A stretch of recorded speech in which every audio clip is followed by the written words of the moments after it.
ഇന്ന് നമുക്കൊരു ഇറാനിപ്പോൾ ഉണ്ടാക്കിയാലോ. ഫസ്റ്റ് നമുക്ക് ചിക്കൻ ഫ്രൈ ചെയ്തെടുക്കാം. ഇതുപോലെ ചെറിയ ചെറിയ പീസാക്കിയിട്ട് വേണം ചിക്കൻ ഫ്രൈ ചെയ്തെടുക്കാം. ചിക്കൻ ഇവിടെ റെഡി ആയിട്ടുണ്ട്. ഇനി നമുക്ക് ഇതേ പാനിൽ തന്നെ മസാല ചെയ്തെടുക്കാം. വെളുത്തുള്ളി, ഇഞ്ചി, ഉള്ളി, പച്ചമുളക് ഇതൊക്കെ ചേർത്ത് ആദ്യം ഒന്ന് വഴറ്റിയെടുക്കാം. ഇതൊന്ന് വഴണ്ട് വരുമ്പോൾ നമുക്ക് മസാലപ്പൊടികളൊക്കെ ചേർക്കാം.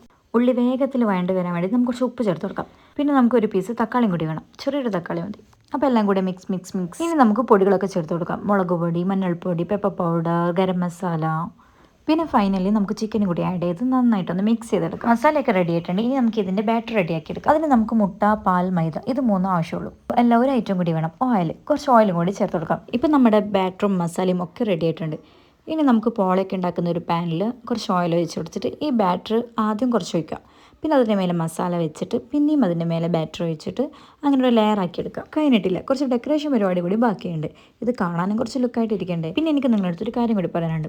എൻ്റെ ഈ വീഡിയോസ് കാണുന്ന പകുതി പേരും ഓൾമോസ്റ്റ് മുഴുവൻ ആൾക്കാരും സബ്സ്ക്രൈബ് ചെയ്യാതെയാണ് കാണുന്നത്. നിങ്ങൾക്ക് എൻ്റെ ഈ സംസാരം വീഡിയോസൊക്കെ ഇഷ്ടപ്പെടുകയാണെങ്കിൽ ആ സബ്സ്ക്രൈബ് ബട്ടൺ ഒന്ന് അമർത്താട്ടോ. കുഴപ്പമൊന്നുമില്ല അതിൽ. അപ്പോൾ പോളയൊക്കെ ഇവിടെ റെഡി ആയിട്ടുണ്ട്. ഇനി നമുക്ക് കട്ട് ചെയ്തതിൻ്റെ ടേസ്റ്റും കൂടി നോക്കാം. എന്തായാലും നല്ല പെർഫെക്റ്റ് ലുക്കിൽ സംഭവം കിട്ടിയിട്ടുണ്ട്. അതുപോലെ തന്നെ ടേസ്റ്റും അപാരം തന്നെ. അപ്പോൾ ഓക്കെ, ബൈ.